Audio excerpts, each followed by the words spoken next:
Yes, class. Next question number 13. From here we are starting preparation of P&L appropriation account. आपको ये पहले भी बता दिया गया है, so you won't be facing any much problem. Vinod and Mohan are partners. Vinod's capital is 1 lakh and Mohan's capital is 60,000. Vinod ने business में कितनी कैपिटल लगाई है? 1 लाख. एंड मोहन ने कितनी लगाई है? It's 60,000. Okay. According to deed they will be provided interest at the rate of IOC देना है भाई, डीड में लिखा है कितना?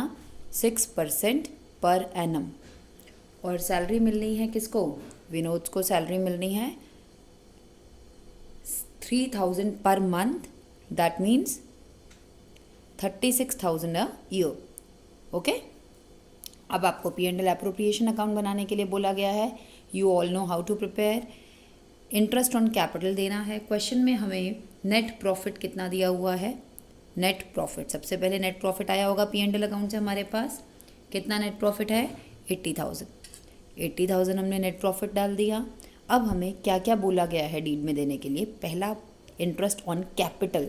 कैपिटल पे इंटरेस्ट मिल रहा है, आप यहाँ लिख दीजिए इंटरेस्ट ऑन कैपिटल.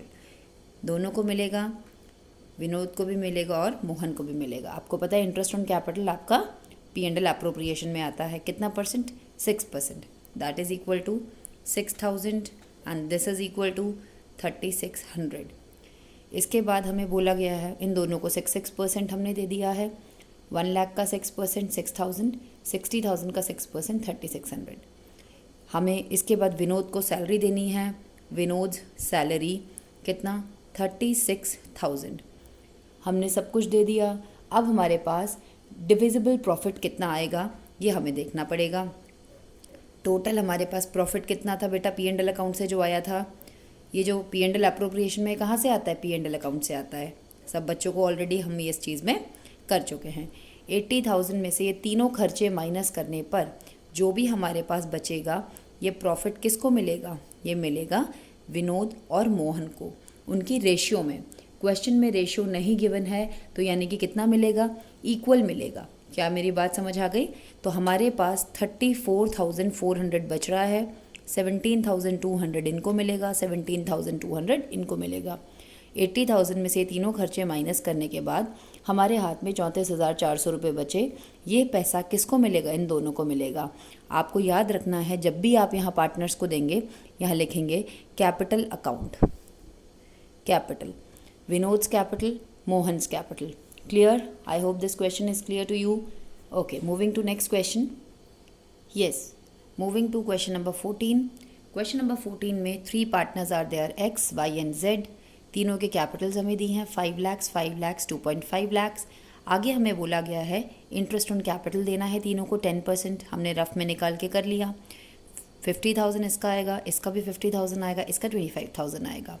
Z को सैलरी देनी है 2,000 पर मंथ के हिसाब से. That is equal to 24,000 yearly. 2,000 into 12, 24,000. Question में हमें साफ साफ बोला है P&L एप्रोप्रिएशन अकाउंट बनाइए. आप सबको एक बार क्वेश्चन स्टार्ट करने से पहले मैं ये बताना चाहती हूँ P&L एप्रोप्रिएशन में जो प्रॉफिट आता है कहाँ से आता है? कौन से अकाउंट से? सारे बच्चे बोलो. ये जो नेट प्रॉफिट आता है ये कहाँ से आता है बेटा? P&L अकाउंट से आता है क्वेश्चन में. ठीक है. अब आपको सबको क्वेश्चन में जो लाइन लिखी है वो ध्यान से सुननी होगी. ध्यान से सुननी होगी उसको 1-2 बार, बार. Profit of the firm for the year ended after debiting Z salary was ₹4 lakh. Debiting, deducting यानी कि आफ्टर सब्ट्रैक्टिंग. ये जो नेट प्रॉफिट दे रखा है 4 लाख रुपए का हमें यहाँ पर, ठीक है, उसमें से Z की सैलरी ऑलरेडी उन्होंने माइनस करके हमें बता रखा है. Z की सैलरी माइनस करने के बाद हमारे पास 4 लाख रुपए बचे हैं.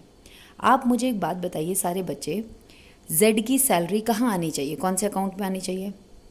Z की सैलरी कौन से अकाउंट में आनी चाहिए? मैम P&L एप्रोप्रिएशन का पार्ट है.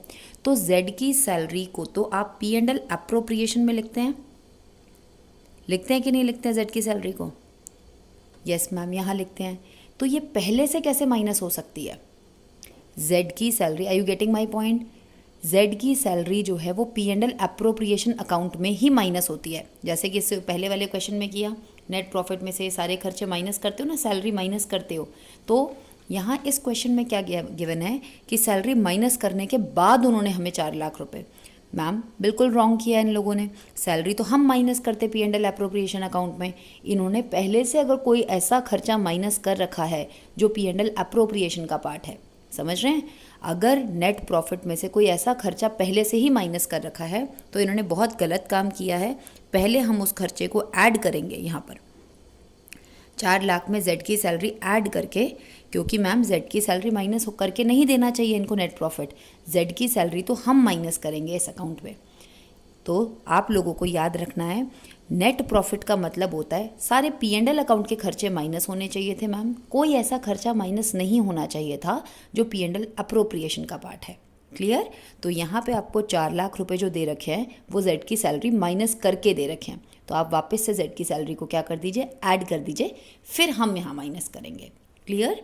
यहाँ जेड की सैलरी आती है और क्या आता है, इंटरेस्ट ऑन कैपिटल भी आता है, इंटरेस्ट ऑन कैपिटल तीनों को मिलेगा, X Y and Z. X को कितना मिलना है 50,000, वाई को कितना मिलना है 50,000 एंड जेड को कितना मिलना है 25,000। क्लियर है। तो क्वेश्चन में कभी भी अगर आपको दे रखा हो नेट प्रॉफिट आफ्टर डिडक्टिंग कोई ऐसा आइटम जो यहाँ का पार्ट है, तो पहले आप उसको ऐड कर दीजिए, फिर उसके बाद दोबारा माइनस करेंगे यहाँ पर, क्योंकि जो आइटम जहाँ का है वहीं से ही माइनस होना चाहिए। हमारे पास 4,24,000 का प्रॉफिट है और हमारे खर्चे कितने हैं 50, 1,25,000 एंड व्हाट 1,49,000। 1,49,000 के हमारे खर्चे हैं। हमारे पास जो ये प्रॉफिट बचेगा इसको हम डिवाइड करेंगे पार्टनर्स में।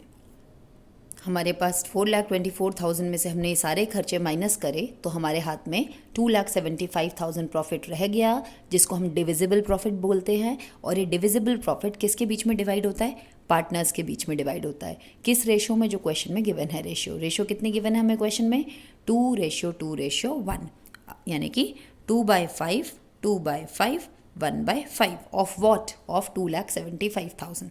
तो x को आप देंगे 2,75,000 का 2/5, इसके आगे लिखेंगे, y को इतना देंगे, z को इतना देंगे। I hope I am clear. Okay, so in this question what we have learned, if any item of P&L appropriation account is already deducted from net profit, तो आप पहले उसको ऐड करेंगे, यहाँ लिखेंगे, और क्योंकि वो आइटम मैम यहाँ का है तो यहाँ पर माइनस होना चाहिए। ओके बेटा।